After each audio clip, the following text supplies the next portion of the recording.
नमस्कार, मैं डॉक्टर रजनीश कुमार आप सभी का एक बार फिर से हार्दिक स्वागत करता हूं। UP, LT, GIC, GDC Hindi 2025 मुख्य परीक्षा के दृष्टिकोण से हिंदी स्वलिखित प्रश्नों की सीरीज पर आप सभी से हम चर्चा कर रहे हैं और आज हम बातचीत करेंगे प्रश्न नंबर 40 के अंतर्गत प्रयोगवादी काव्य की प्रमुख प्रवृत्तियों पर विचार कीजिए। प्रिय विद्यार्थियों, इसके पहले हमने छायावाद, प्रगतिवाद और अब उसी कड़ी में प्रयोगवाद पर चर्चा करने जा रहे हैं। आप देख रहे हैं कि आधुनिक काल की ये जो तीन वाद युक्त प्रवृत्तियां रही हैं, ये सभी आपस में कहीं न कहीं एक दूसरे से जुड़ी हुई हैं, क्रिया प्रतिक्रिया के माध्यम से जुड़ी हैं, कुछ नवीनता के साथ आगे विकसित हुई हैं। तो इन प्रवृत्तियों को आपको जोड़कर देखना पड़ेगा। जैसा कि आप देख रहे हैं यहाँ पर प्रयोगवादी काव्य देखने से यही लग रहा है कि ऐसा काव्य जिसमें खूब एक्सपेरिमेंट किया गया हो, प्रयोग किया गया हो। काव्य में दो ही चीजों में प्रयोग किया जा सकता है, या तो विषय वस्तु में किया जा सकता है या फिर आप देखेंगे कि जो उसका शिल्प पक्ष है उसमें किया जा सकता है। तो प्रयोगवादी काव्य जो है वो प्रगतिवादी काव्य की प्रतिक्रिया में कहें या फिर उसके विकास क्रम में भी इसको देख सकते हैं। जैसा कि हमने प्रगतिवाद पर चर्चा करते हुए आप सभी से बात की थी कि ये एक खास विचारधारा पर आधारित काव्य था, ठीक है, जो कि मार्क्सवादी विचारधारा थी। अब जो भी प्रयोगवादी कवि थे उनका ये कहना था कि जो साहित्य है वो साहित्य ही होना चाहिए, उसमें कहीं भी राजनीति का प्रभाव नहीं होना चाहिए। प्रयोगवादी कवियों को लग रहा था, खासतौर से अज्ञेय को ऐसा लग रहा था कि जितने भी प्रगतिवादी कवि हैं अब वो कवि होने से ज्यादा राजनेता हो गए। तो उसी के प्रतिक्रिया में एक तरीके से आप देखेंगे कि प्रयोगवादी काव्य यानी इसको कला के लिए कला सिद्धांत से भी जोड़कर हम देख सकते हैं। प्रयोगवादी काव्य तब ज्यादा चर्चा में आया जब नंदुलारे वाजपेयी, एक आलोचक रहे नंदुलारे वाजपेयी, उन्होंने एक लेख लिखा प्रयोगवादी रचनाएं। प्रयोगवादी रचनाएं करके उन्होंने एक लेख लिखा और उसमें कहा कि ये बैठे ठाले धंधे का काम ये सभी कवि कर रहे हैं, इनका बहुत ज्यादा उपयोग नहीं है, या फिर एक तरीके से आलोचना की और कहा उन्होंने कि इन्होंने जानबूझकर काव्य को कठिन किया है और उसमें अलग अलग तरीके से प्रयोग किया हुआ है। इसका जवाब आगे चलकर अज्ञेय ने अपने सप्तकों के माध्यम से दिया। तो इन्हीं सभी चीजों को जोड़कर आपको पृष्ठभूमि के तौर पर देखना पड़ेगा कि प्रयोगवादी जो काव्य है उनकी प्रवृत्तियां कैसे निर्मित होती हैं। एक तो आपको ध्यान रखना है कि इसका जो समय है 1943 से लेकर 1951 के बीच में है, तो वो दौर कौन सा था। आप देखेंगे कि द्वितीय विश्व युद्ध उस समय हुआ था, चल भी रहा था, और इसके बाद भारत छोड़ो आंदोलन और तमाम जो भी विचारधाराएं थी, खासतौर से ये जो मार्क्सवादी विचारधारा थी इसकी प्रतिबद्धता को लेकर, तो जो भी राजनीतिक चेतना थी, उन सभी चीजों की पृष्ठभूमि में प्रयोगवादी कवि साहित्य को या फिर काव्य को किस तरफ ले जा रहे थे उस पर हमें ध्यान देना है। तो इसकी शुरुआत आप करेंगे एक कोटेशन के माध्यम से। कोटेशन है जो कि अज्ञेय ने दूसरा सप्तक की भूमिका में लिखा है, जब चारों तरफ से ये हमले होने लगे थे कि ये कविताएं केवल प्रयोग को सिद्ध करने के लिए लिखी जा रही हैं, तब अज्ञेय ने लिखा, प्रयोग का कोई वाद नहीं है, हम वादी नहीं रहे नहीं हैं, न प्रयोग अपने आप में इष्ट या साध्य है, ठीक इसी तरह कविता का भी कोई वाद नहीं है, कविता भी अपने आप में इष्ट या साध्य नहीं है, अतः हमें प्रयोगवादी कहना उतना ही सार्थक या निरर्थक है जितना हमें कवितावादी कहना। तो यहां पर आप देख रहे हैं कि किस तरीके से प्रयोग को लेकर अज्ञेय ने सफाई दी और उनका यह कहना था कि प्रयोग क्या है, साधन है। जैसे आप अगर काव्य शास्त्र पढ़ेंगे तो उसमें एक संप्रदाय है अलंकार संप्रदाय, ठीक है। सभी आचार्यों ने अलंकार को क्या माना, एक साधन के रूप में माना। उसी तरीके से प्रयोगवादी कवियों ने प्रयोग को एक साधन के रूप में देखा और प्रयोग का इन्होंने दोहरा अर्थ बताया हुआ है। एक है अभिव्यक्ति, ठीक है, और दूसरा है संप्रेषण। जैसे मैं आप सभी के सामने प्रयोगवादी काव्य की प्रमुख प्रवृत्तियों पर चर्चा कर रहा हूं। ये क्या है? अभिव्यक्ति है। और जो बीच बीच में हम समझाने की कोशिश कर रहे हैं वो आप तक उसको संप्रेषित करने का प्रयास कर रहे हैं। यानी कि अभिव्यक्ति कैसी होनी चाहिए? संप्रेषणीय होनी चाहिए। अगर आप कोई बात कहते हैं, सामने संप्रेषण नहीं हो पा रहा है, तो आपकी बात क्या होगी? निरर्थक हो जाएगी। तो यहां पर प्रयोगवादी कवियों में खासतौर से अज्ञेय का मानना था कि प्रयोग कोई साध्य नहीं है, बल्कि वो क्या है? साधन के रूप में है, अभिव्यक्ति और संप्रेषण के लिए। तो ये कथन आप जरूर लिखेंगे। इन्होंने दूसरा सप्तक की भूमिका में लिखा, यानी कि जब चारों तरफ से हमले होने लगे तब उन्होंने दूसरा सप्तक की भूमिका में लिखा। आगे आप लिखेंगे कि जो प्रयोगवादी काव्य रहा है और उसका समय कब से कब तक है, और उस समय कौन कौन सी चीजें घटित हुई थी, अगर हम साहित्य की बात करें या फिर राजनीतिक रूप में बात करें। ये वो दौर है जब हम एक तरफ आजादी की लड़ाई लड़ रहे थे, द्वितीय विश्व युद्ध भी चल रहा था और कई जगहों पर बम विस्फोट इत्यादि भी हुआ था, और इसी समय में हम आजाद भी हो गए थे। ये दोनों दौर आप देख रहे हैं, ठीक है। उसके बाद जो नई नई चीजें थी उसको लेकर भी प्रयोगवादी कवियों ने काव्य का विषय बनाया और आगे चलकर एक नई प्रवृत्ति उभर कर सामने आई जो कि नई कविता रही, ठीक है। तो आप उसी चीज को लिखेंगे यहाँ पर। अज्ञेय द्वारा संपादित तार सप्तक 1943 से प्रयोगवादी काव्य का आरंभ होता है और दूसरे सप्तक तक यह काव्य अपने उत्कर्ष पर पहुंचता है। यानी कि शुरुआत कब से हो रही है? तार सप्तक के संपादन से। तार सप्तक का संपादन कब हुआ? 1943 में। किसने किया? अज्ञेय ने किया। यहां पर आपका ऑब्जेक्टिव पैटर्न भी तैयार हो रहा है। और ये उत्कर्ष पर कब पहुंचा? दूसरे सप्तक के दौरान। उसका संपादन अज्ञेय ने ही किया, 1951 में किया। अब आपको बताना पड़ेगा कि तार सप्तक में वो कौन कौन से कवि थे और दूसरे सप्तक में कौन कौन से कवि थे जो एक तरीके से प्रयोगवादी कवि के तौर पर जाने जाते हैं। आप लिखेंगे जहां तार सप्तक कवियों में अज्ञेय, रामविलास शर्मा, मुक्तिबोध, प्रभाकर माचवे, नेमिचंद जैन, गिरिजा कुमार माथुर और भारत भूषण अग्रवाल थे। प्रिय विद्यार्थियों, यहां से ऑब्जेक्टिव पैटर्न में खूब सवाल पूछा जाता है, इसको बिल्कुल ध्यान रखिए आप। पहला सप्तक कोई नहीं है, पहले सप्तक को ही क्या हम बोलते हैं? तार सप्तक बोलते हैं। और अज्ञेय का ऐसा मानना था कि जैसे बीड़ा आप लोगों ने देखा होगा, इसको मैं ऐसे बना दे रहा हूं, उसमें 7 तार होते हैं। उसी से तुलना यहां पर की गई है कि ये जितने 7 कवि हैं उस तार के बराबर हैं। जैसे कोई एक तार टूटने पर भी वो बीड़ा निरर्थक हो जाएगी, उसका कोई मतलब नहीं है। उसी तरीके से यहां भी है कि 7 कवि अपने आप में बहुत कुछ महत्व रखने वाले थे, ठीक है। तो कौन कौन से थे तार सप्तक में, आपके दिमाग में बैठ जाएगा। और हमने यहाँ पर इनके जीवन क्रम के आधार पर बताया हुआ है, ठीक है। आगे लिखेंगे वहीं दूसरे सप्तक में शमशेर बहादुर सिंह, भवानी प्रसाद मिश्र, तकुंत माथुर, हरिनारायण व्यास, नरेश मेहता, धर्मवीर भारती और रघुवीर सहाय आदि कवि शामिल थे।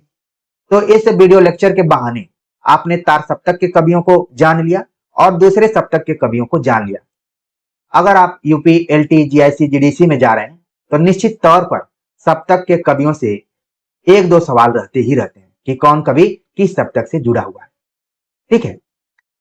अब आप प्रमुख प्रवृत्तियों पर चर्चा करेंगे, जिसमें पहली प्रवृत्ति है व्यक्ति और समाज में द्वंद्व। प्रयोगवाद की जो प्रमुख प्रवृत्ति में पहली प्रवृत्ति है वो है व्यक्ति और समाज में द्वंद्व। प्रयोगवादी कविताएं व्यक्ति स्वातंत्र्य पर जोर देती हैं, परिणाम स्वरूप व्यक्ति और समाज में द्वंद्व का भाव बना रहता है। और अज्ञेय की एक कविता है नदी के द्वीप। उसमें आप देखेंगे, हम नदी के द्वीप हैं, हम नहीं कहते कि हमको छोड़कर स्रोतस्विनी बह जाए। वह हमें आकार देती है, हमारे कोण, गलियां, अंतरीप, उभार, सैकत कुल सब गोलाइयां उसकी गढ़ी। आप देखेंगे बालू का ढेर आपने देखा होगा, ऐसे लगेगा कि कोई किसी से अलग नहीं है, लेकिन एक एक कण स्वतंत्र है। वैसे ही व्यक्तियों से समाज निर्मित होता है, लेकिन समाज में व्यक्ति क्या है, स्वतंत्र है। वो अपने निर्णय को लेने के लिए स्वतंत्र है कि उसको क्या करना है, उसको तैयारी करना है, उसको बिजनेस करना है कि उसको और कोई काम करना है। कई बार हम समाज के हिसाब से काम करने की कोशिश करते हैं, लेकिन उसमें भी अपनी स्वच्छंदता होती है। तो व्यक्ति और समाज के बीच में द्वंद्व है। यहाँ पर जो नदी है वो समाज का प्रतीक है और द्वीप जो है वो व्यक्ति का प्रतीक है। ठीक है, तो कहीं ना कहीं आप देखेंगे प्रयोगवादी जितने भी कवि रहे, हम ज्यादातर उदाहरण अज्ञेय का दे रहे हैं, क्योंकि आपको वो सभी उदाहरण याद रहे। इसी तरीके से एक कविता आपने पढ़ी होगी, यह दीप अकेला, उसमें भी है यह दीप अकेला है गर्व भरा मदमाता, इसको भी पंक्ति को दे दो। तो यहाँ पर दीप क्या है, व्यक्ति का प्रतीक है, और जो पंक्ति है वो समाज का प्रतीक है।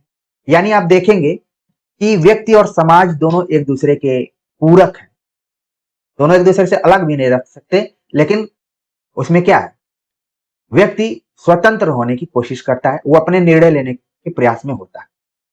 ठीक है, तो पहली विशेषता ये हो गई, ये प्रयोगवादी कभी बार बार इस समस्या से जूझते हैं। अगली विशेषता है नवीन राहों का अन्वेषण, यानी कि नए रास्तों को खोजना। वो नए रास्ते कौन, वो काव्य की दृष्टिकोण से नए रास्ते हैं। प्रयोगवादी कविताओं में कवियों ने नई काव्य वस्तु और नए काव्य विषय पर जोर दिया है। ठीक है, कि कविता काव्य वस्तु उसकी नई हो और उसका काव्य विषय भी नया। अगर पुराना भी हो तो उसको नए ढंग से प्रस्तुत किया जाए। तो यहां पर अज्ञेय की ये पंक्ति है, यो मैं कवि हूं, आधुनिक हूं, नया हूं। यहां पर ध्यान दीजिए, पहली ही पंक्ति, यो मैं कवि हूं, आधुनिक हूं, नया हूं, काव्य तत्व की खोज में कहां नहीं गया है, चाहता हूं आप मुझे एक एक शब्द पर सराहते हुए पढ़ें, पर प्रतिमा अरे वह तो जैसी आपको रुचे आप स्वयं गढ़ें। जो प्रतिमान है वो पाठकों के ऊपर छोड़ दे रहे हैं, लेकिन बता रहे हैं कि काव्य वस्तु और काव्य विषय की खोज में वो एक जगह से दूसरे जगह तक भटके हुए हैं। तो ये नवीन राहों का अन्वेषण। और जब आप तार सप्तक की भूमिका पढ़ेंगे तो उसमें भी अज्ञेय ने संकेत किया है कि जितने भी तार सप्तक के कवि हैं, यानी 1943 में जिसका संपादन हुआ, वो राहों के अन्वेषी हैं। कई बार ये सवाल पूछा जाता है, खूब सवाल पूछा जाता है कि राहों के अन्वेषी वाला कथन अज्ञेय ने किस सप्तक की भूमिका में कहा है, तो वो तार सप्तक की भूमिका है। ठीक है, अगली जो विशेषता है वो है भावुकता तथा बौद्धिकता का संश्लेषण। आप देखेंगे कवि जो होते हैं वो स्वयं बहुत भावुक होते हैं, जो भावुक प्रवृत्ति के होते हैं वही कविता लिखते हैं। जो वैचारिक दृष्टिकोण से प्रभावित होते हैं वो अक्सर गद्य लिखते हैं, जैसे आप प्रेमचंद को देखिए। ठीक है, या फिर जितने भी उपन्यासकार, कहानीकार, निबंधकार हुए हैं, वो सब हृदय से नहीं सोचते हैं, बल्कि वो बुद्धि से सोचते हैं, दिमाग से सोचते हैं। तो प्रयोगादी जितने भी कवि थे वो भावुकता तथा बौद्धिकता का आपस में मिश्रण करके चलते थे। पूर्ववर्ती जो भी काव्य रहे, जैसे छायावादी कवियों की तरह एकदम भावुकता और कल्पना में डूबने वाले कवि नहीं थे प्रयोगवादी कवि। आप छायावादी कवियों को देखेंगे तो बहुत भावुक प्रवृत्ति के, बहुत कल्पनाशील प्रवृत्ति के। छोड़ ध्रुवों को मृदु छाया, तोड़ प्रकृति से भी माया, कैसे बाले तेरे बाल जाल में उलझा दूं लोचन, वो बहुत ही भावुक प्रवृत्ति के हैं। लेकिन प्रयोगवादी कवि नहीं, वो भावुक तो है ही, साथ में बौद्धिक भी है। वो बौद्धिकता का सहारा लेता है। कैसे, आओ बैठे इसी ढाल की हरी घास पर, माली चौकीदारों का यह समय नहीं है, और घास तो अधुनातन मानव मन की भावना की तरह सदा बिछी है, हरी न्योतती कोई आकर रौंदे। यहां पर आप देख रहे हैं जो प्रयोगवादी कवि है वो भावुक है, लेकिन बुद्धि लगा रहा है कि ऐसी जगह पर बैठे जहां पर कोई उन जोड़ों को देखने वाला न हो। जैसे आप सभी कहीं न कहीं से पढ़ाई लिखाई कर रहे होंगे, जहां पर कोएड एजुकेशन होगा, आप देखते होंगे अब चीजें बदल गई, आप लोग सामने भी बैठ जाते हैं, कोई मतलब वहां पर छिपाने वाली बात नहीं। जैसे कोई वीटी पर बैठ रहा है, विश्वनाथ मंदिर पर बैठ रहा है, कोई अस्सी घाट पर चला जा रहा है, कोई मधुबन में चला जा रहा है। मैं बीएचयू का उदाहरण दे रहा हूँ। जेएनयू में तो जगहों की कमी नहीं है, पीएसआर और भी बहुत सारी जगह है। ठीक है, दोनों विश्वविद्यालयों का थोड़ा थोड़ा अनुभव रहा है।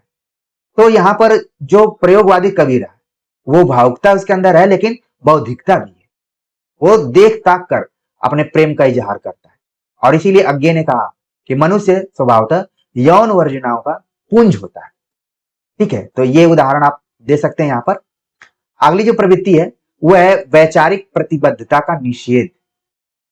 जिस तरह से प्रगतिवादी कवि मार्क्सवादी विचारधारा से प्रतिबद्ध होकर राजनीतिक हो गए थे, प्रयोगवादी कवियों ने इसका खंडन किया। आगे तार सप्तक की भूमिका में लिखते हैं, तार सप्तक में 7 कवि संग्रहित हैं, सातों एक दूसरे से परिचित हैं। बिना इसके इस ढंग का सहयोग कैसे होता है? किंतु इससे यह परिणाम न निकाला जाए कि ये कविता के किसी एक स्कूल के कवि या कि साहित्य जगत के किसी गुट अथवा दल के सदस्य या समर्थक हैं, बल्कि उनके तो एकत्र होने का कारण ही यही है कि वे किसी एक स्कूल के नहीं हैं, किसी मंजिल पर पहुंचे हुए नहीं हैं, अभी राही हैं, राही नहीं राहों के अन्वेषी हैं, जिसकी बात हम अभी आप सभी से आगे पीछे कर रहे थे। ठीक है, तो वैचारिक प्रतिबद्धता का इन्होंने निषेध किया है।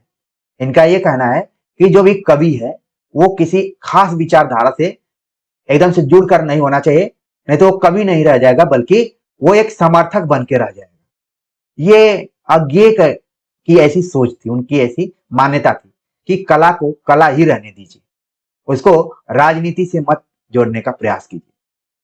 ध्यान देने वाली बात है कि शुरुआती दौर में अज्ञे अभी प्रगतिशील काव्य धारा से कुछ कुछ जुड़े हुए थे, लेकिन अचानक उनका मोह भंग हो गया, वो प्रयोगवादी हो गए और साहित्य को कला से जोड़ते हुए जो भी उसमें बचा हुआ है उसको बचाने का प्रयास उन्होंने किया है। तो यहाँ पर चीजें आप समझिए, जो वैचारिक प्रतिबद्धता का इन्होंने निषेध किया। हालांकि अज्ञे पर अलग अलग प्रभाव रहा है, कहीं मनोविश्लेषणवाद का प्रभाव रहा है, कहीं अस्तित्ववाद का प्रभाव रहा है, इनके ऊपर भी प्रभाव रहा है, लेकिन काव्य क्षेत्र में इससे ये मुक्त रहने की कोशिश करते हैं। तो यहाँ कहा गया कि जितने भी 7 कवि हैं एक जगह है, कहीं ना कहीं इन सबका परिचय है, लेकिन इससे नहीं कहा जाएगा कि किसी एक स्कूल के, कि वो मार्क्सवादी हैं या फिर राष्ट्रवादी हैं, किस टाइप के हैं ये नहीं कहा जा सकता, या फिर वो किसी दल या गुट के समर्थक नहीं है। जैसे आजकल भी देखेंगे बहुत सारे कवि आपको मिल जाएंगे जो किसी दल या गुट का समर्थन करते हैं, तमाम कवि आपके आसपास घूमते हुए मिल जाएंगे, लेकिन प्रयोगवादी कवि इसमें विश्वास नहीं करते थे। उनका कारण क्या था कि अभी वो सत्य की खोज में है, और वो क्या है, राहों के अन्वेषी। वो सत्य कैसे मिले उसके पास पहुंचने की कोशिश वो कर रहे हैं। ठीक, आगे आप भाषा के बारे में लिखेंगे कि प्रयोगवादी कवियों ने भाषा को काफी महत्व दिया। आगे कहते हैं भाषा सिर्फ अभिव्यक्ति का माध्यम नहीं, जानने का माध्यम भी है। जितनी हमारी भाषा होती है हम उतना ही सोच सकते हैं। जैसे नॉर्मली हम सभी हिंदी जानते हैं, इंग्लिश जानते हैं, भोजपुरी जानते हैं, संस्कृत जानते हैं, उर्दू भी जानते हैं, थोड़ा बहुत जानते हैं।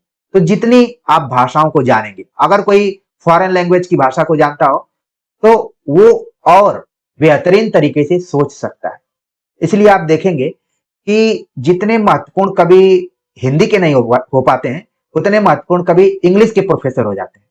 जैसे आप रामविलास शर्मा का उदाहरण लीजिए, अभी आप अनामिका का उदाहरण लीजिए, तो ये लोग अंग्रेजी के ज्ञाता थे, लेकिन काम किस में किए, हिंदी में किए, क्योंकि इन्होंने अलग अलग भाषाओं को भी और जोड़ते हुए अपने दिमाग का विस्तार किया, उस हिसाब से लिखना शुरू किया। कई जगहों पर तो नकल का भी आरोप लगा दिया जाता है। तो यहाँ पर कहा गया कि जो भी प्रयोगवादी कवि हैं वो भाषा को बहुत महत्व देते हैं, और अज्ञे ने एक जगह लिखा हुआ है कि जो काव्य है वो अंत में शब्द है, शब्द के अलावा कुछ नहीं। लगभग यही बात शुरुआती जो संस्कृत आचार्य थे, शब्दार्थो सहित काव्य, शब्द और अर्थ के सहयोग से ही काव्य निर्मित होता है, इसकी चर्चा उन्होंने की थी। तो आप देख रहे हैं कि लगातार ये चीजें परंपरा से आगे बढ़ती रही, बस अलग तरीके से उसको प्रस्तुत किया गया। बिंब एवं प्रतीक की नवीनता, प्रयोगवादी कवियों ने प्रतीकों की नवीनता पर जोर दिया है, साथ ही बिंब को नए रूप में प्रस्तुत किया है। और एक बहुत चर्चित कविता है कलगी बाजरे की, उसके आधार पर अगर मैं तुमको ललाते सांझ के नभ की अकेली तारिकाब नहीं कहता, तो नहीं कारण कि मेरा हृदय उथला या कि सुना है, या कि मेरा प्यार मैला है, बल्कि केवल यही ये उपमान मैले हो गए हैं, देवता इन प्रतीकों के कर गए हैं कूच। तो यहाँ पर कवि अपनी प्रेयसी से आग्रह करता है कि अगर मैं पहले की उपमाओं से तुमको नहीं नवाजता हूं तो ऐसा नहीं है कि मैं नीरस हो गया हूं, बल्कि ये उपमा नहीं क्या हो गए, मैले हो गए। और कवियों ने इतना इसका प्रयोग कर दिया है कि अब वो उतना प्रभावी नहीं दिखाई दे रहा, कोई नई चीज कहनी चाहिए। व्यक्ति व समाज के जटिल संबंधों को भी बुध व समुद्र, दीप व नदी, दीप व दीपमाला आदि प्रतीक युग्मों से व्यंजित किया गया है। इसी तरीके से आप देखेंगे कि सांप को कवियों ने, सांप पर एक कविता है, ठीक है, नाच पर एक कविता लिखी गई, इसी तरीके से मछली पर कविता लिखी गई है, ठीक है, चिड़िया पर भी कविता लिखी गई है। तो जो हाशिए पर थे, जिन पर लोगों का ध्यान नहीं जा रहा था, जितने भी प्रयोगवादी कवि थे, अब वो इस नवीनता पर जोर दे रहे थे। ठीक, तो ज्यादातर आप अज्ञे की कविताओं को ध्यान में रखेंगे तो आराम से इसका उत्तर दे सकते हैं। कुछ और का भी आप नाम डाल सकते हैं, क्योंकि इन तमाम कवियों में से दो ऐसे कवि थे, अज्ञे और मुक्तिबोध, जो कि आगे चलकर नई कविता को दो धाराओं में आगे लेकर बढ़ गए। ठीक है, मुक्तिबोध का झुकाव वही मार्क्सवादी विचारधारा की तरफ था, और अज्ञे जिस प्रयोगवाद को आगे बढ़ाए उसको और परिपक्व करते हुए आगे बढ़े। ठीक है, तो ये दोनों ऐसे कवि हैं जो कि नई कविता को दो धारा में विभाजित कर देते हैं। जब हम नई कविता पर आप सभी से चर्चा करेंगे तो और विस्तार से बताएंगे। आगे आप लिखेंगे कि छंद का प्रयोग कैसे किया इन्होंने। प्रयोगवादियों ने छंदों के स्तर पर भी नए नए प्रयोग किए। मूल रूप से यहाँ छंद के नियम का निषेध ही दिखता है, किंतु लय का विशेष ध्यान रखा गया। काव्य रूप की बात करें तो इनकी कविताएं छोटे आकार की प्रगीतात्मक कविताएं लिखी गई, खासतौर से जैसे अज्ञे को छोटी कविताओं का मास्टर कहा जाता है। ठीक है, तो छोटी कविताएं लिखी गई, अज्ञे को छोटी कविताओं का मास्टर कहा जाता है। ठीक, तो प्रयोगवादी कवि आप किसी का भी पढ़ेंगे, छोटी छोटी कविताएं वो लिखते हैं। बाद में कुछ कवियों ने लंबी लंबी कविताएं भी लिखना शुरू किया। हम निष्कर्ष पर पहुंचेंगे। कुल मिलाकर कहा जा सकता है कि प्रयोगवादी कवियों ने अपनी पूर्ववर्ती काव्य धाराओं की जड़ता से अपने को मुक्त करने का प्रयास किया। इस जड़ता से मुक्ति के लिए प्रयोग को केवल साधन बनाया, नए काव्य विषय और अनुभूतियों के साथ नए बिंब और प्रतीकों को भी सृजित किया, जो नई कविता की पृष्ठभूमि बनी। विश्वनाथ त्रिपाठी लिखते हैं, प्रयोगवाद और नई कविता प्रगतिशील काव्य धारा के समानांतर प्रवाहित होने वाली काव्य प्रवृत्तियां। कई आलोचक ऐसे हैं जो कि प्रगतिवादी काव्य, प्रगतिशील काव्य, प्रयोगवादी काव्य, नई कविता, इन सभी को आपस में ही मानते हैं कि एक दूसरे की क्रिया प्रतिक्रिया में समानांतर इनका विकास हुआ है। ठीक है, तो प्रिय विद्यार्थियों, हम लिखित परीक्षा के माध्यम से कहीं न कहीं सिलेबस को कवर कर रहे हैं। देखने में भले लग रहा है कि लिखित है, लेकिन अगर आप समय निकालकर इन वीडियोज को देखते हैं तो कहीं न कहीं सब्जेक्टिव तौर पर आपकी तैयारी तो आगे बढ़ ही रही है, साथ में ऑब्जेक्टिव पैटर्न के हिसाब से भी आपका रिवीजन हो रहा होगा। तो जल्दी ही हम काव्य खंड को समाप्त करके आगे गद्य पर बातचीत करेंगे। अभी हम नई कविता को लेकर आएंगे, इसके बाद फिर इसके बाद गद्य की शुरुआत करेंगे, फिर काव्य लक्षण को लेकर चर्चा करेंगे। और कई विद्यार्थियों के कमेंट आए कि सर एग्जाम नजदीक है, तो कुछ प्रैक्टिस सेट लेकर आप आइए। निश्चित तौर पर आपके सामने हम प्रैक्टिस सेट लेकर आएंगे, थोड़ा सा आपको इंतजार करना पड़ेगा। आज के वीडियो लेक्चर को लेकर आप सभी के कमेंट का हमें इंतजार रहेगा। मिलते हैं एक नए टॉपिक के साथ, तब तक के लिए नमस्कार।